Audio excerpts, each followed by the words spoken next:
모세가 나가서 여호와의 말씀을 백성에게 알리고 백성의 장로 70인을 모아 장막에 둘러 세우매 여호와께서 구름 가운데 강림하사 모세에게 말씀하시고 그에게 임한 영을 70장로에게도 임하게 하시니 영이 임하신 때에 그들이 예언을 하다가 다시는 하지 아니하였더라. 그 기명된 자 중 엘닷이라 하는 자와 메닷이라 하는 자 두 사람이 진영에 머물고 장막에 나아가지 아니하였으나 그들에게도 영이 임하였으므로 진영에서 예언한지라. 한 소년이 달려와서 모세에게 전하여 이르되 엘닷과 메닷이 진중에서 예언하나이다 하매 택한 자 중 한 사람 곧 모세를 섬기는 눈의 아들 여호수아가 말하여 이르되 내 주 모세여, 그들을 말리소서.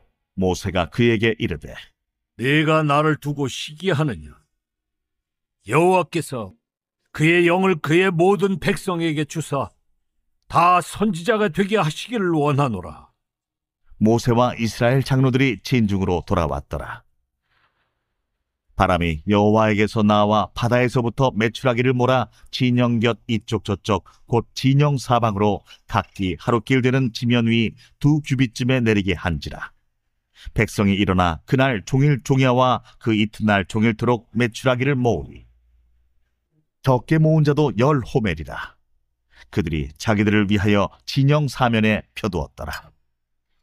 고기가 아직 이 사이에 있어 씹히기 전에 여호와께서 백성에게 대하여 진노하사 심히 큰 재앙으로 치셨으므로 그곳 이름을 기브롯 핫다아와라 불렀으니 욕심을 낸 백성을 거기 장사함이었더라.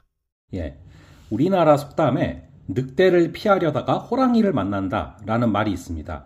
더 나은 상황을 기대하면서 선택한 길인데 오히려 더 큰 문제를 가져온다는 것이죠. 이스라엘 백성의 모습이 이와 비슷합니다. 그들은 광야에서 하나님이 주신 만나에 대해서 불평하며 고기를 달라고 요구합니다. 하나님은 그들의 요청을 들어주시지만 그 결과는 심판이었습니다. 불평과 탐욕으로 인해 얻은 메추라기는 결국 탐욕의 무덤, 기브롯 핫다와로 이어졌습니다. 하나님은 혼자서 백성을 감당하기 어려워하는 모세를 위해서 70명의 장로를 세우시고 그들에게도 모세와 같은 영을 부어주셨습니다. 하나님은 인간의 연약함을 잘 아시고 사역을 나누어서 감당하도록 돕는 분이시죠. 성도가 혼자 고군분투하는 것은 하나님께서 원하시는 모습이 아닙니다. 하나님의 일은 언제나 협력을 통해 이루어집니다. 성경은 한 사람이면 패하겠거니와 두 사람이면 맞설 수 있다 라면서 하나님의 사역은 함께 감당하도록 설계되어 있다는 것을 강조하죠. 엘닷과 메닷은 진영에 머물러 있으면서도 하나님의 영을 받아 예언합니다. 이는 하나님의 역사가 특정한 장소나 형식에 좌우되지 않고 어디서든 임할 수 있다는 것을 보여주는 것이죠. 하나님은 당신의 백성을 철저히 도우십니다. 그분의 도우심은 조건과 상황에 제한받지 않습니다. 오늘도 완전한 도움 주실 하나님을 믿고 걸어가기를 바랍니다.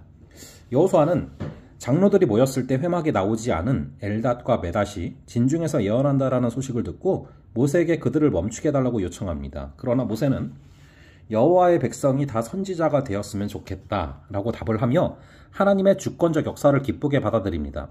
모세의 반응은 모든 백성이 하나님의 영으로 충만하기를 기뻐하시는 하나님의 뜻을 보여주죠.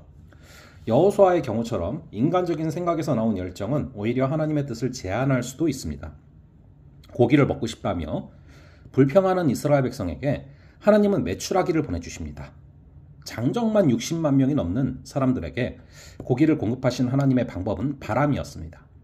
이는 사람들이 상상조차 할 수 없는 방식이었는데요. 하나님은 우리의 제한된 생각을 초월해서 일하시는 분입니다. 성도는 하나님의 무한한 능력을 신뢰하며 놀라운 방식으로 역사하실 하나님을 기대해야 될 줄로 믿습니다. 하나님은 고기를 요구한 이스라엘 백성에게 셀 수 없이 많은 메추라기를 보내주시죠. 그러나 그것은 복이 아니라 재앙이었습니다. 백성은 사방에 쌓여있는 메추라기를 정신없이 거두게 되지만 고기를 맛보기도 전에 심히 큰 재앙을 당하게 됩니다. 그곳이 기브롯 핫다아와 탐욕의 무덤이라고 불린 것을 보면 많은 사람이 죽었다라는 것을 알 수 있죠. 탐욕은 결국 재앙을 불러오는 것입니다.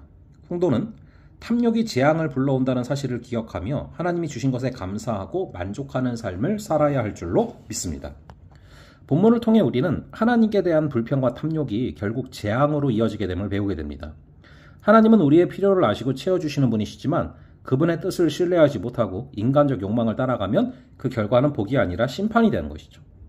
성도는 자신의 연약함을 인정하며 하나님의 도우심과 주권을 온전히 신뢰해야 되는 존재인 줄을 믿으시며 걸어가는 귀한 하루 되시기를 간절히 바랍니다.